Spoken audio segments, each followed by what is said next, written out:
Hello, welcome back to the woods.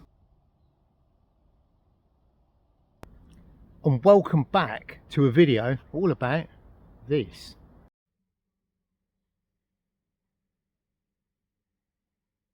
Now, in my recent videos, in the comments section underneath, I've had quite a few people ask me about a particular item, and you're probably all thinking I'm very rude and that I haven't replied. Well, that's because I've been doing a bit of a test on this item and I didn't want to say too much about it too soon. And that item is this little thing, and you've seen it in quite a few of my videos just lately, and well, I thought I'd tell you all about it.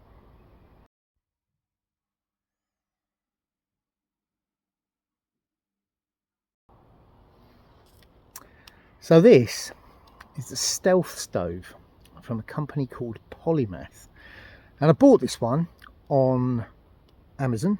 It cost me £6.99, and I saw it was one of those suggested items that came up, and I thought, well, for £7, why not give it a go? So I ordered it, not really knowing what to expect.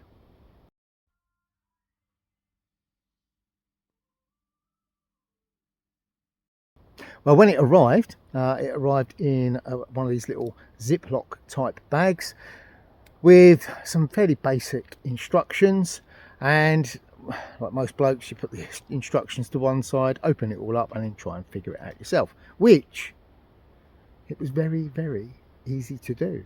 It didn't really need the instructions. It is all quite self-explanatory.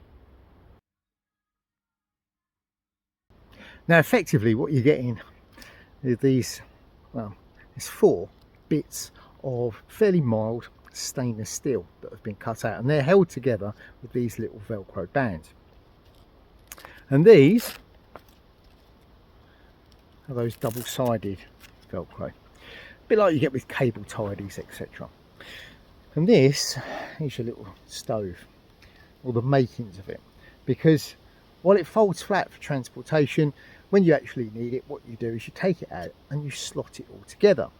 So you have 3 bits that are this shape, one piece that's that shape, and on each one of them you will see you have these little slots cut in.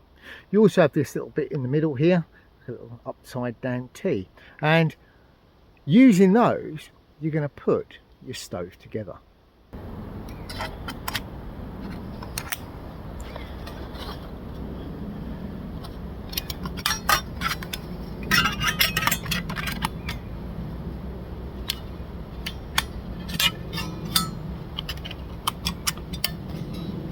There you have it. That's the basic stealth stove put together. What I haven't put in is this little piece. I'll explain a little bit more about that in a moment. In this mode, like so, what you've got is a pot stand, and underneath it, once you've cleared your ground, you can put your little burner, and that's what you've seen in most of my videos. You've seen me put a little puck stove on the ground, light the puck stove up, and then sit this over the top, and you've got a very good little wind break that sits around your stove, and you've got your pot stand on the top.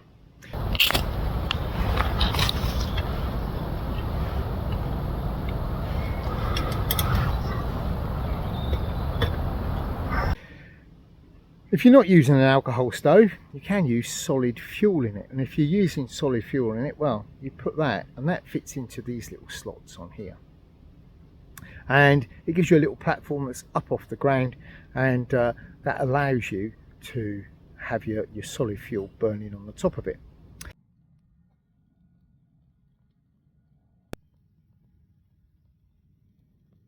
But you can use it in another way.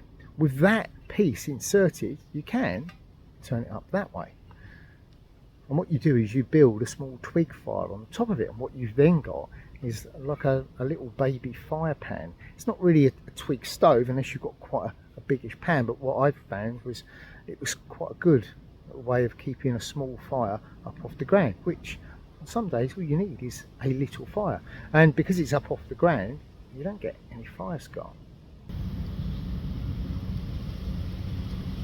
So in use, well, It's a pretty versatile bit of kit, and it's very, very simple. It doesn't weigh anything and it folds flat, fits in your kit. And I think it's not bad. I've read a few reviews on it. A few people say, oh, it doesn't take any weight and oh, it misshapes. Well, yeah, you're probably not going to put a big pan on here. However, you get a metal mug on there, and for most of the stuff that I do, a metal mug is pretty much everything. I can do most of my cooking in my metal mug, or my little bush pot. I can make brews in it, and it's great. It does exactly what it says on the tin.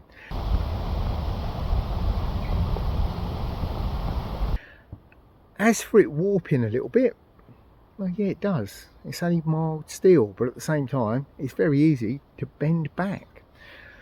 Value for money, like £7. Doesn't really cost a great deal, but I think it's absolutely brilliant, and it's become a bit of a firm favourite.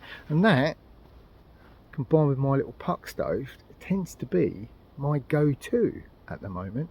And if you're in the market for a little windbreak come pot stand, I don't think you could go far wrong with this. So yeah, Polymath, you've come up with a cracking product. I'll put a link for this on the Amazon page, and I'll put it in the description box down below. Go over and have a look. So if you enjoyed this video, then please hit that thumbs up button, and if you haven't already, please like and subscribe to the channel. Down below in the description box, as well as a link to the little Polymath stealth stove, there is also a link to my social media, both Instagram and Facebook, and there is also a link to my Etsy shop. Now if you pop over there at the moment, you will find these, my little Velcro on patches. So get yourself one of those. They'll stick to your cap if it's got Velcro on, or your pack, or you can just do the old-fashioned thing, sew them on as well. But get yourself a patch, show your support for the channel.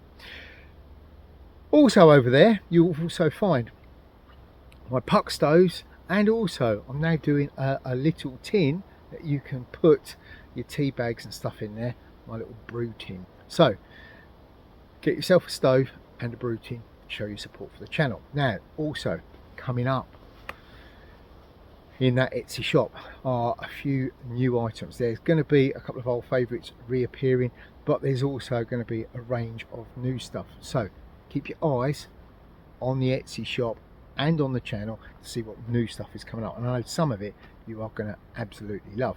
There's also going to be a couple of loadout videos, what I'm going to be carrying for day hikes and for overnighters through this sort of autumn into winter session. So tune in, have a look at that, see what I'm using. It might give you a few good ideas of how to either use kit you've already got, or perhaps some new bits of kit that you can buy. Anyway, I think that's everything. I've been Neil, and until next time, stay safe in the woods.